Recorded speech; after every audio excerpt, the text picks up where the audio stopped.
Mesdames et messieurs, amis internautes, bonjour. Africa Conversation, votre chaîne électronique, a l'honneur aujourd'hui de recevoir M. Alain Capot, conseiller spécial du président de la République de Côte d'Ivoire, son Excellence M. Laurent Gbagbo, et aussi conseiller spécial du directeur national de campagne, M. Malik Coulibaly. Dans cette interview, M. Capot va nous dire en premier quels sont selon lui les atouts du président Laurent Gbagbo en cette période électorale, et en second point, nous dire quelle vision le président Laurent Gbagbo a pour la diaspora ivoirienne. Je vous remercie. Très bien. Donc les atouts, je dirais que les atouts de Laurent Gbagbo, c'est pas simplement des atouts qu'il a en période électorale, c'est un acquis. On vient de vivre 10 années difficiles et le président a montré sa capacité à diriger un pays pendant ces 10 années, à faire en sorte que la Constitution continue de vivre, à faire en sorte que le pays continue d'être exploité, à faire en sorte que les rébellions, d'où qu'elles aient pu venir, aient pu être jugulées. Il a tendu la main lors des accords de Ouagadougou en 2007 à l'opposition, et donc en cela c'est un homme de paix.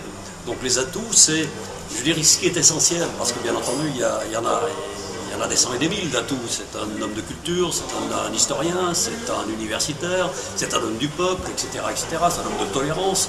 Mais les atouts, c'est surtout d'avoir su, dans une époque très très très difficile, d'avoir su maintenir le pays en l'état, d'avoir participé aussi au développement économique, puisque ce qu'il faut savoir, c'est que le budget de l'État aujourd'hui, il est de 2000 milliards de francs CFA, il était, il y a 12, 13, 14 ans, de 450 milliards. Donc ça veut dire quoi? Ça veut dire que pendant ces 10 années, le président, avec son organisation, elle était ce qu'elle était, mais elle existait, il a créé de la richesse, il a créé de la valeur, il a développé son pays, les infrastructures, les écoles, le médical, etc. C'est, rendez-vous compte, un pays en guerre, en crise, qui réussit à avoir une croissance. 2010 va probablement sortir une croissance de l'ordre de 3,5%. Donc les atouts du président Laurent Gbagbo, c'est d'avoir eu conscience de ce qui se passait le 19 septembre 2002 et d'avoir eu le courage de dire « je rentre au pays et je vais tenir le flambeau de mon pays pour faire en sorte que sur les années qui viennent, ce pays soit redressé ».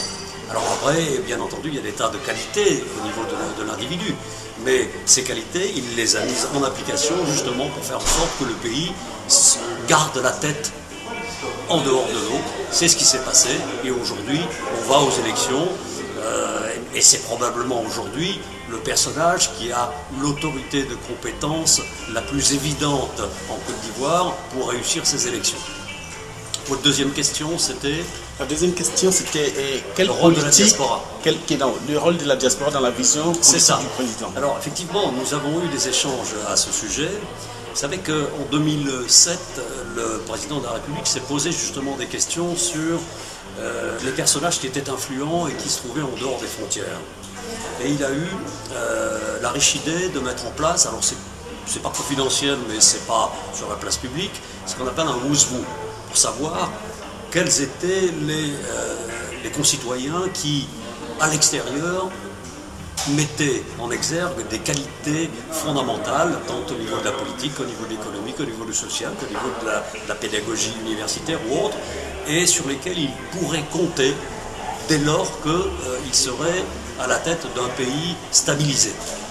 Donc il sait très bien que les universitaires de la diaspora ne sont pas qu'au pays, ils sont aussi sur l'extérieur. Et ces universitaires-là, ou d'autres d'ailleurs, sont des têtes de pont économiques, des têtes de pont sociales. Pas plus tard que la semaine dernière, j'étais avec un personnage de la diaspora dans la région lyonnaise et qui est venu me voir en disant, ben voilà, moi j'ai un projet, je veux monter une compagnie aérienne régionale pour travailler sur la sous-région, bien entendu sur la Côte d'Ivoire, mais aussi sur la sous-région. Et ce monsieur est un ancien d'Air France, est un ancien de Brit Air, est un ancien de Air Liberté, et donc il arrive avec un projet hyper structuré, hyper ficelé, avec des partenaires, avec de la clientèle, avec des zones de de diffusion. Donc voilà à quoi va servir la diaspora. Donc il a conscience, il a parfaitement conscience des capacités de ses concitoyens à l'étranger. Il faut maintenant activer ces capacités pour faire en sorte que ces gens-là soient producteurs de richesse. Il ne faut pas oublier que tout ce qui peut se trouver à l'étranger et qui dépend, je dirais, de la diaspora, des associations diasporiques telles qu'on vient de les définir, sont créateurs de richesse. Si elles sont créateurs de richesse, elles sont forcément créateurs de valeur ajoutée. Si elles sont créateurs de valeur ajoutée, elles sont créateurs de produits nationaux bruts. Et ce n'est pas simplement ce qui est produit à l'intérieur du pays qui amène de la richesse, mais c'est ce qui est produit également à l'extérieur. Donc le président qui a une vision, je dirais, globale de son pays, sait très bien que cette diaspora devra être activée en son temps.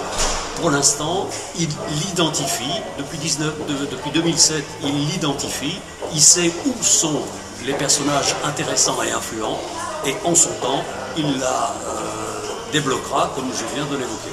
Donc il a une idée très précise, on va en parler aujourd'hui, puisque c'est l'objet de la conférence débat que nous allons avoir ensemble dans un petit moment. Je vous remercie, monsieur Alain Capou. Je vous en prie.